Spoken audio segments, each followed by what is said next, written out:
Maybe the best one to look through the lens on this is the trans thing, because if you're all in on the trans ideology, meaning you think that a biological male can become a female, Yeah.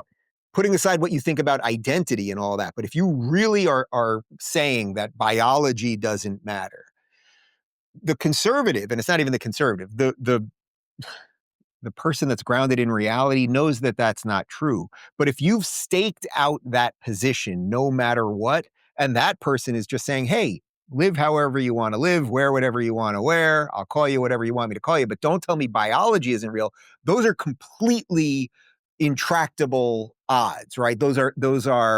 They've hit each other and there's no way around that at the table. But you should be able to zero in on the point where the conflict lives, right? You should be able to talk about, okay, well, here's where we disagree.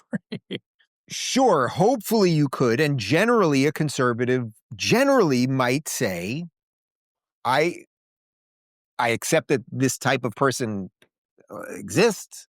I accept that they can dress this way, but don't tell me biology isn't real. And if you have the other person saying, no, actually you can in essence, overcome biology or whatever, that's where something like this, I feel like, really hits at odds. And by the way, I mean, unfortunately, I blame the liberals for that. Like, there was an argument to be made for how you could make this argument, right? Like, that it's not about changing your biology, it's just changing how you identify. And then I think a lot of people would have let that be. But maybe we shouldn't spend our Thanksgiving show talking about just quickly. I would just say that was always the thing, right? Which was gender was one thing, sex was another. Gender was something socially constructed.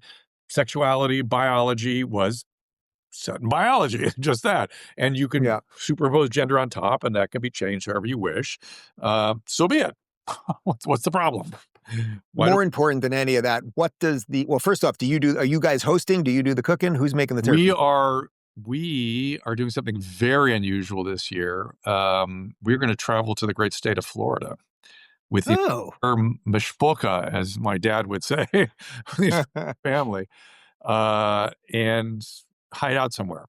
Well, not necessarily Miami, or we'd be knocking on your door, but well, if you mosey on down here, we got some seriously good chefs in the kitchen tomorrow. I handle the turkey. I'm doing it on the big green egg, so I'll be smoking that thing for a couple hours, which I'm very, very, I do it once a year, obviously, for a turkey, and it's just, have you ever had a smoked turkey?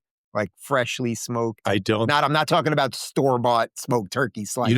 I had a long conversation on my show yesterday with Chef Gruel, Andrew Gruel. Oh, yeah. I love Andrew. Yeah. Gravy, and he was advocating doing a braised roast and having that as a backup in case the turkey doesn't go well, and using the roast drippings in your turkey gravy.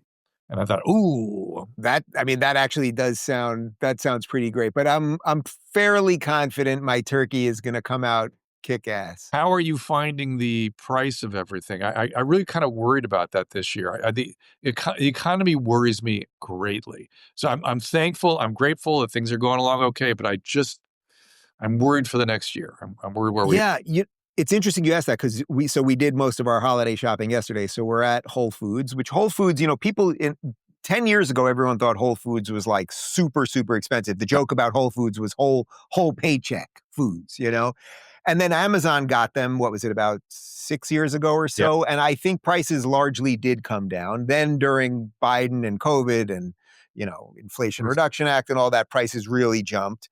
The thing I always say on my show, I judge grocery prices basically on eggs and a pound of beef.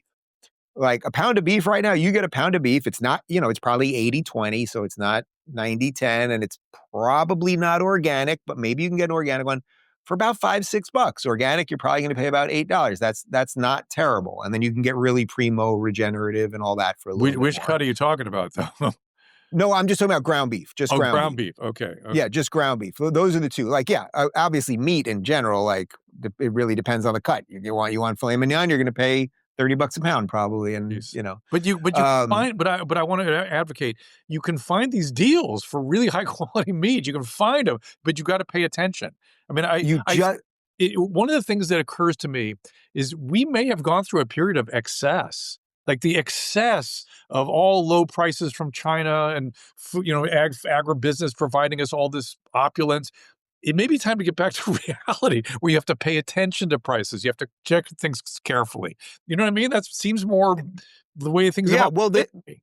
the age of pure abundance may Yeah. be temporarily, I would say, over in America as we're figuring out which way the economy is going. But look, at the end of the day, a turkey is not that expensive. No. It could be $1.99 a pound, or $2.99 a pound, or Yeah. $3.99 a pound. Like, you can get away with a fairly decently priced turkey. Throw some veggies on the side, even like you just get some asparagus, get some broccoli, not much. You need a little olive oil. Okay. That can be a little Yeah. bit pricey, but you can get some basic olive oil. Get a couple russet potatoes, mash them yourself. Right. That's not much. Like, you really can have a good, healthy meal. Yeah. And you can get a $12 bottle of wine if that's what you want, Yeah. or even less. You can get a $6 bottle of wine. I mean, you really can eat well, and without all of the extra stuff, without all the extra preservatives and everything else, and not feel like you got totally I agree. mangled at the register. I agree. And you don't have to buy excess. It doesn't have to be a bacchanal. It could be a dinner, right? Are you guys good with leftovers? Because we go through everything. I mean, for the next 3 days, I know what I'm eating. Yes, we absolutely are. But we are not going to have them this year because we're going to eat out. We're going to do a totally different kind of thing than we normally do. But we're bringing everybody with us, and it's going to be. I don't know why Susan got this in her head about 6 or 8 months ago, and she started planning this thing. And so we'll see. It's going to be interesting. I mean, it's. I won't have all the resentments, huh? Well, now I know why you're so confident that there won't be conflict at the table, because you're going to be in a public place. Oh, now that's good too. Good point. That's another way to deal with this. But it's I won't have all my resentments about California at the table, so I'll be in the great state of Florida. So right, it makes it a little easier in the free state of Florida.